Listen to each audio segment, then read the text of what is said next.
This is Make It Plain. Make It Plain. MIP With Masamela Matfumo. Mark Thompson. Make It Plain. Get woke.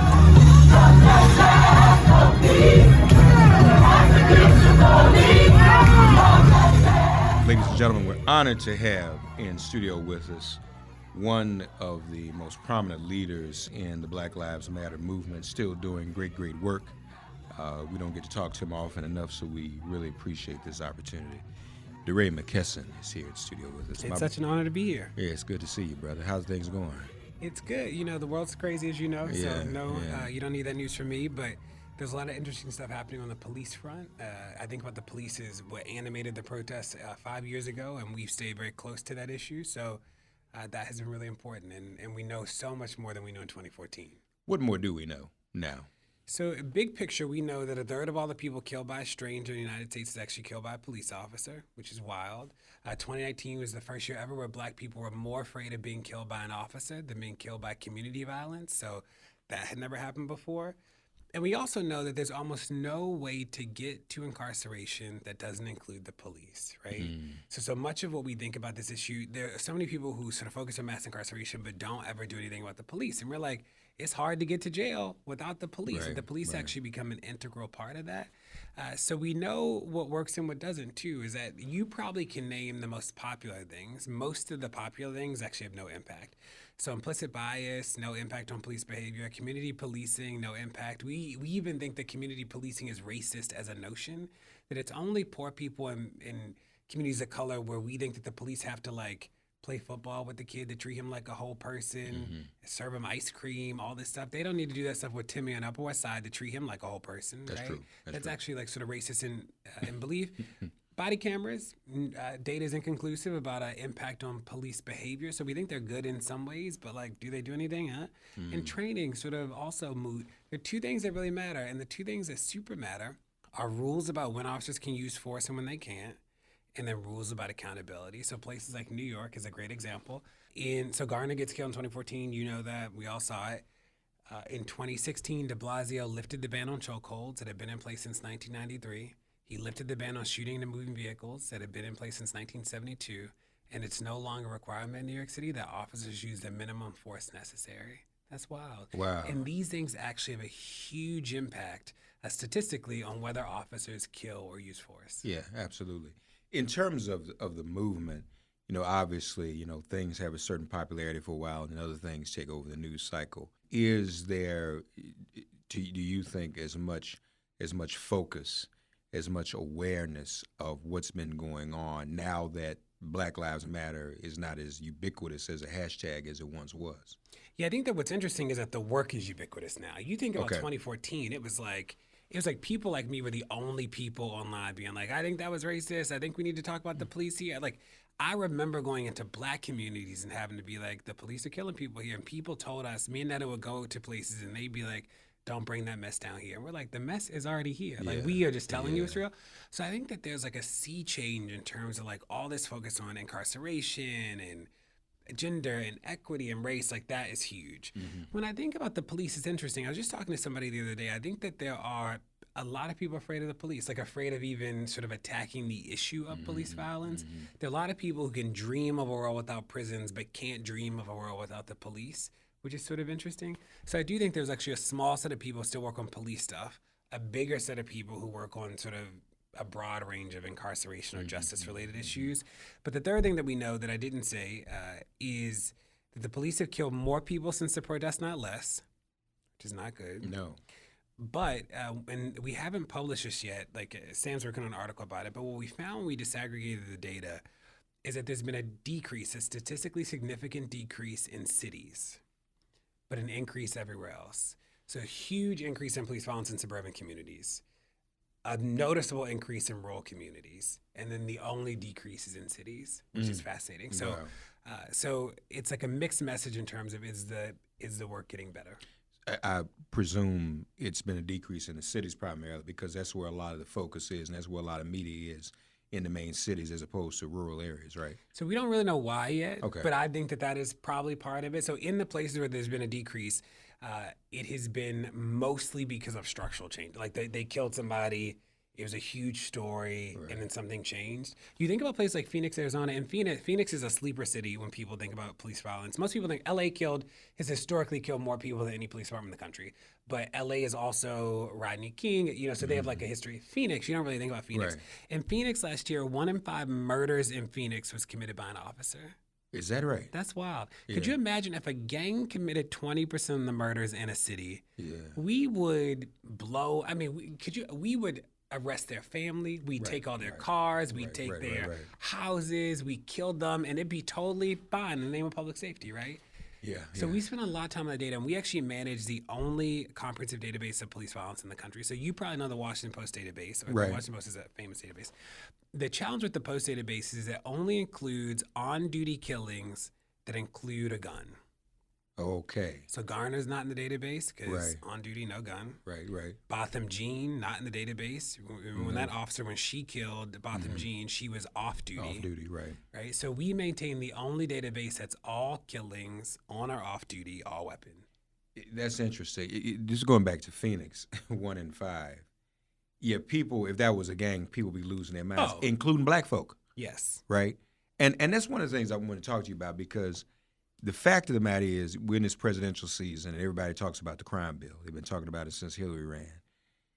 Black folk supported the crime bill in 1994. In fairness, I mean, they talk about who supported, what white elected officials supported, but Congressional Black Caucus members, the black community, I remember distinctly there was support for that. So I think we're still at times seeing those in our own community, out of fear of violence or whatever, still not really understanding the police role in that. Yeah, and I think we see people misunderstand what's true and what's not true. What percent of all arrests that happen do you think happen for violent crime? Of all the arrests that happen in the country, what percent do you think happen for violent crime? Percent happen from violent crime. Like, what percent of the arrests that happen in the country happen for violent crimes? Oh, shoot, man. What, a third at the most? It's 5%. Really? It's really low. It's been 5% since 91. This is FBI numbers, not mine. So it's really low. You poll people, and people think it's like, they think violence is like running rampant across America, and it really isn't. So when you think about that, and black people are not immune to this, when you think about this idea that violent crime is everywhere, people are more likely to believe in incarceration and policing because, like, you got to do something with the bad guys. But the reality is that we arrest more people for weed than all violent crime combined, right? So that's wild. So there are all these misconceptions out there that black people, again, are not immune from. And, I'm in a lot of communities. I'm with police chiefs some places. And they'll say, are you saying the police should never kill somebody? And I'm like, think of somebody you love. You get that person in your head. Tell me when it's okay for the police to kill that person. Like, what mistake could your cousin, daughter, sister make that you'd be okay with the bullet through her eyes? Yeah. I don't know, And if you can't think of that, then, like, why should another family have to? Correct. Yeah, and we have to really think about it like that and not deal with it as if it's just routine. But that's part of what oppression does. It becomes internalized. We become anesthetized to it. It just continues to happen. 5% violent crime. That's the number of arrests. Yeah. So what is crime is always like a questionable thing, right? Because you've jaywalked before, you've gone over the speed limit, so like you've committed crimes. Right. So when we think about like crime data is always who has been arrested, because we don't really know. Like, crime is like this amorphous thing. Wall Street, they've all committed crimes, right? So, but 5% of the arrests for violent crime are 5% of the arrests in the country are for violent crime. Slow. More MIP after this message. What up, y'all? It's Torre, author of I Would Die For You, Why Prince Became an Icon. And in just a few weeks, we're going to drop an epic 8-episode podcast about Prince called Who Was Prince, where we talk to his girlfriends, his musicians, his engineers, his managers, all sorts of people who were close to him to find out who he really was. Who was Prince? Find out on June 21st. In the meantime, follow Who Was Prince wherever fine podcasts are streamed. So we know that the police kill white folks sometimes too. And now, let's just say non-black people. Disproportionately, we know. So let me ask you this. Disproportionately, it's black people. Disproportionately is black people. Yes, Right. But now let me ask you this. If, for example, police were as deployed in other communities as much as ours, would that number, do you think, go up? I mean, part of what's happening with us, we know, is racism, but it's also deployment. You know, Bloomberg admitted this is the community that we're targeting. If they were exclusively in other communities, wouldn't they be pretty much at risk too? No, and that's what's interesting. So there's a lot of people who believe that the presence of police leads to police violence, or that there's a relationship between violent crime and police violence, right? That like there's some places where it's just more, the city or the area is more dangerous. So because it's more dangerous, it's more likely that people have contact with the police and therefore police violence increases. So we did it in 2014. We were trying to figure out, is this true or not? So we did this analysis of the 50 largest cities and violent crime in those cities related to police violence. And what you find is that there's no correlation. So there's some places with high amounts of community violence, almost no police violence, low amounts of community violence, high amounts of police violence, that like we actually don't see a relationship. What we find, the only thing that's constant is that the police disproportionately abuse black and brown people. Right. The other thing that we know to be true, and this is why it wouldn't be the case if you just dump police in affluent communities, is that the neighborhoods that are the safest are not the neighborhoods with more police, they're the neighborhoods with more resources, right? So you think about these, when you map crime in cities, it is like almost 100% on the nose, the neighborhoods with like more homelessness, more addiction, more poverty, right? Like that is, so you could put 1 million officers on the Upper West Side, but like all the drug deals on the Upper West Side are not outside, they're inside, right? You're not seeing them outside selling drugs. They're selling drugs in there. They're selling cocaine in their living rooms. Do you know what I mean? Yeah. Like you're not gonna see the same sort of like things that allow the police to interrogate people. And the second thing is that like, you know, like I know, they're not stopping and frisking Bobby with his 3-piece suit on. They're not doing that. Right. What about those who have mental health issues? They also, police seem not to know how to deal with that situation either. Again, because I'm conscious of it, you know, I'll see those stories and it seems like that's happening too frequently. But just how big are those numbers when it comes to police responding to a mental health crisis or mental health situation and the person gets killed? Yes, I wish we had more good data around this. So let me just back up around the data so I can answer your question. Is that in America, if you get killed by a police officer and a newspaper or like a media source doesn't write about it, then you don't exist in the data set. So any number you've ever seen ever about the number of people the police kill comes from the aggregate of media reports because the government doesn't keep official numbers. So there have been years where like the state of Florida has reported 0 people killed by the police, which we know is just not true, right? Right. So that's like the first. We have the best data about death general, like not really anything else, but like did they die? And it's almost only because like they died, right? So we don't really have great disaggregated data at scale about anything else, about assaults, about verbal abuse, sexual abuse, about mental health, because these things aren't logged by police departments. So we do know in places where we have a little bit more data, we know that there's an overrepresentation of targeting of mental health, people with mental health crises. We know that there's some pioneers. So like Eugene, Oregon is an interesting city because in Eugene, non-police are the first responders for medical health issues, like mental health issues. So like those things, that's an interesting model. Hasn't been scaled successfully anywhere else yet, but there are some places that are pairing up social workers or crisis response teams that are not officers, not armed officers, to come out when there are crises. So those things are promising. But again, we'd remind people that that we could think about crime differently if we invested the money other places. That what's interesting about police and mass incarceration is that there's no data to say that like jail decreases crime or like helps people rehabilitate. And there's a ton of data to show that like the presence of police doesn't necessarily make crime go down. New York City is a perfect example of this. Is in the past 5 years, the New York City Police Department has done a slowdown. Do you know what a slowdown is? Yeah. So they've done a slowdown twice. Do you know what happened when they did this? The slowdown is when the police stop policing. Stop police, right. Or they stop arresting. Right.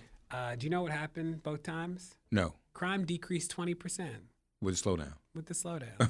So a lot of people who think that like when arrests go down, crime must increase, right? Because like what's happened to the bad guys? Yeah. Both times crime decreased, right? Wow. Yeah. So it's like a powerful reminder that like this stuff that they're doing isn't like that's actually not making people safer. There will always be a small percentage of people in the world who just enjoy evil.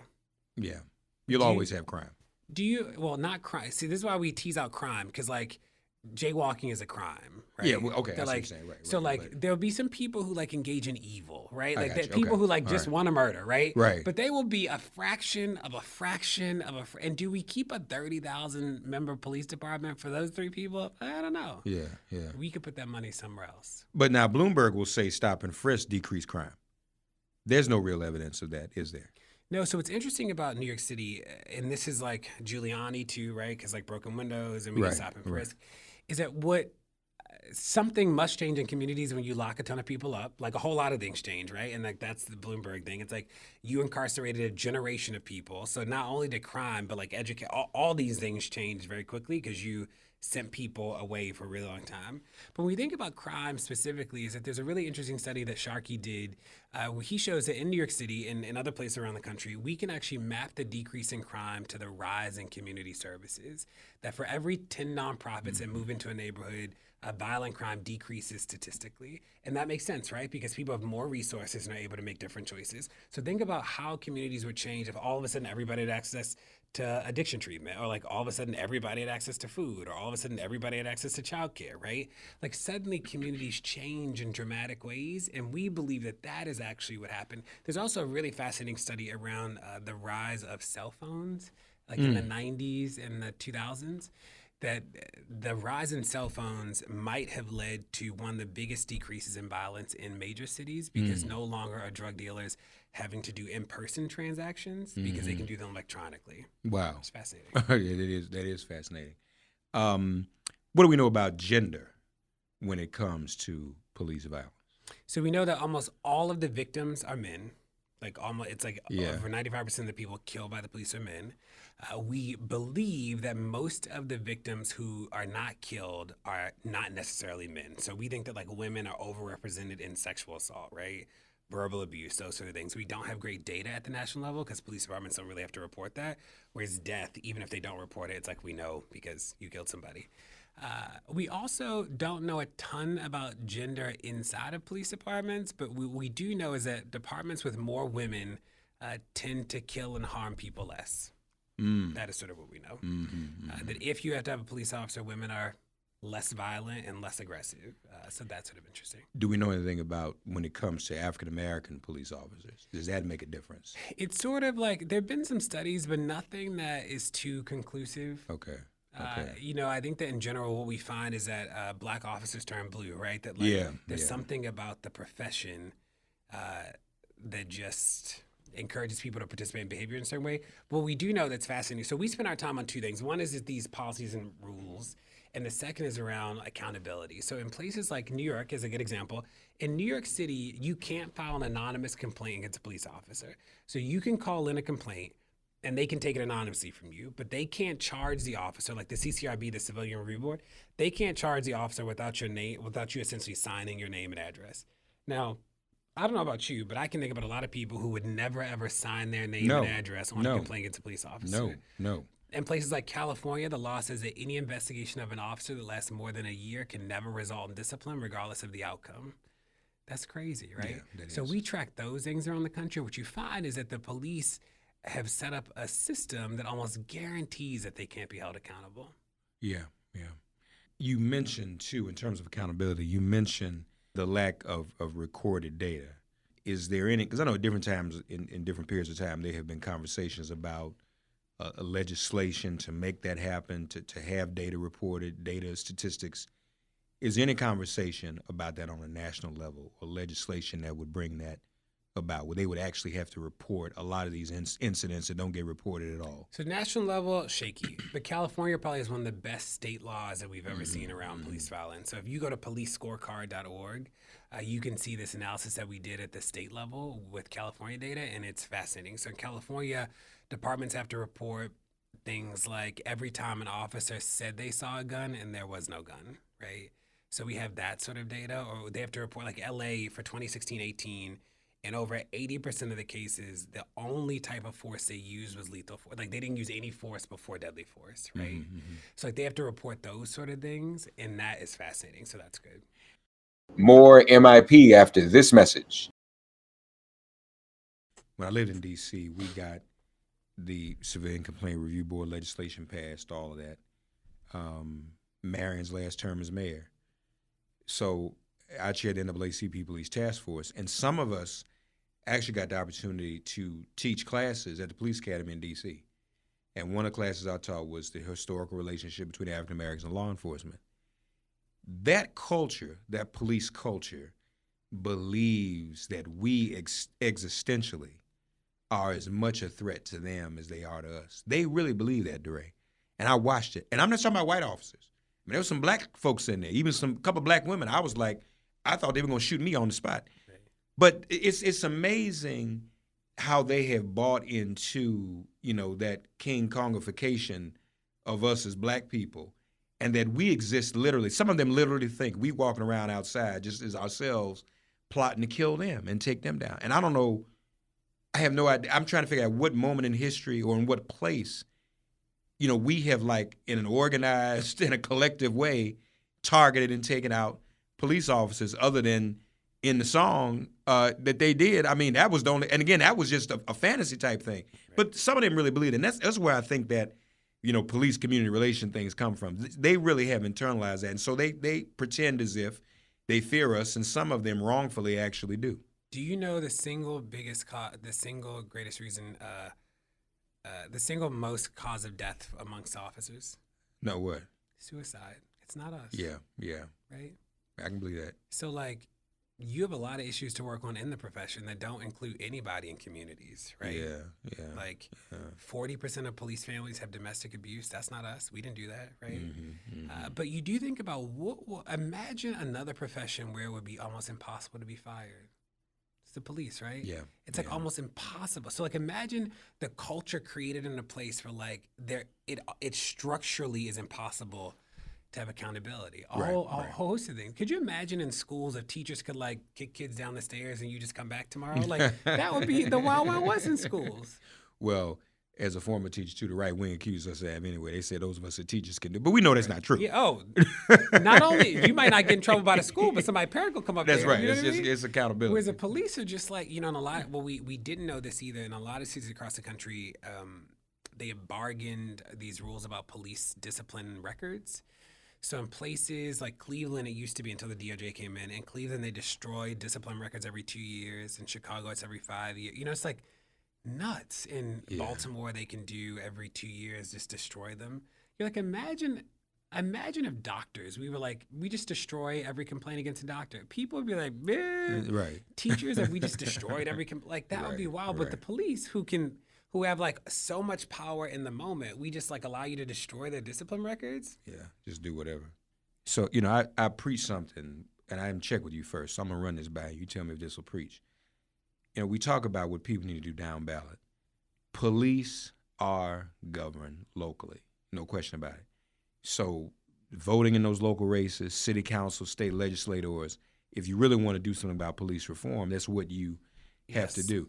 And it's sometimes unglamorous. Also stretch it and say, look, Dr. King didn't start out as national thing. It was Montgomery.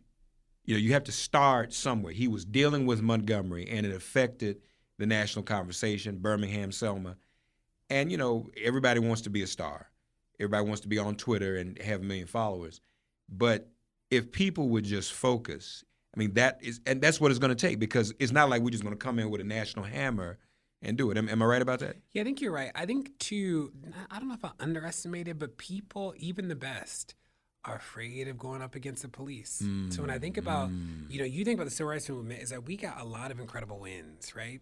Big wins. Wow. The police are almost wholly unchanged. Like, of the civil rights issues that mattered in the 60s, 70s, the police is, like, the only institution that might actually be worse.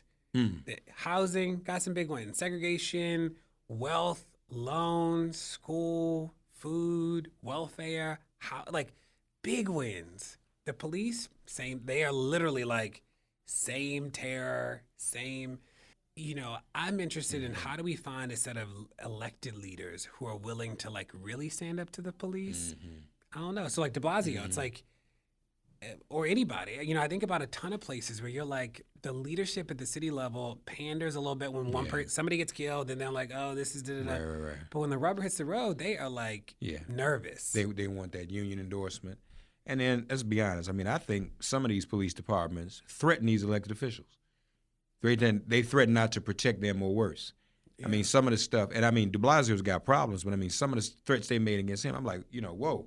I mean, how you gonna talk to me like that? I'm the mayor.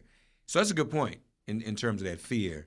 And you think about de Blasio, though, like imagine, I mean, you were a teacher. Imagine how your class, what grade did you teach? I taught high school. You're high school. Whew. I was sixth grade. Like imagine if you walked into your high school classroom every day and they knew that they could say and do whatever they wanted to you.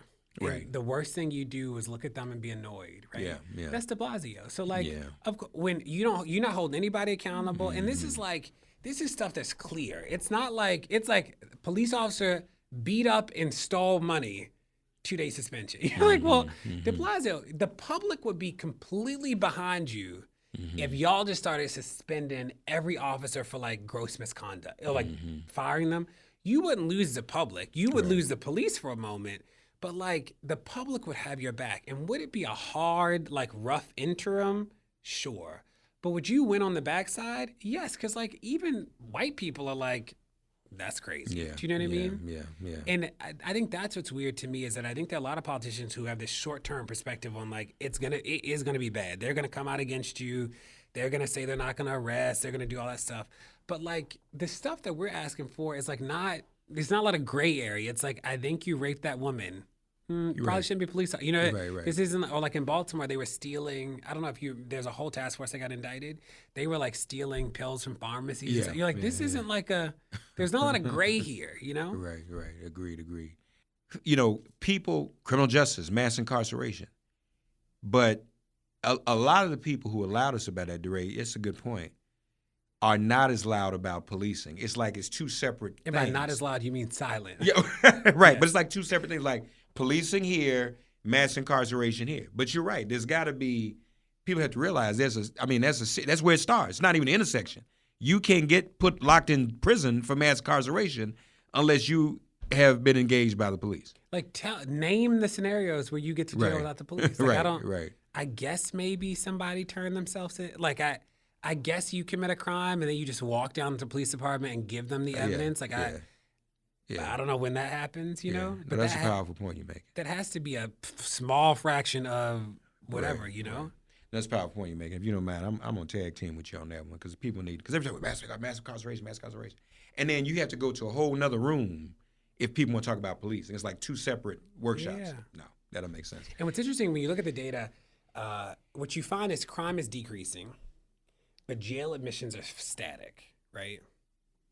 So the police are doing what they have crime be damned. Right. The police are doing what they've always done, right? It's not a function of crime. Right. Locking folk up. DeRay McKesson, folks, it's an honor to have also the author of On the Other Side of Freedom, Pod Save the People, Campaign Zero, at DeRay on Twitter. That's one of the best places to keep up with everything that he's doing. Brother, appreciate your activism. It'll take all of us to win. Yeah, it will. And we'll be right there with you. Thank you, DeRay. Thanks for getting woke and listening to Make It Plain. Please remember to listen, like, and wherever you get your podcasts, please give the show a 5-star rating. And please do spread the word. Let's all continue to pray for each other during this pandemic and this police-demic. If all hearts and minds are clear, it has been made plain.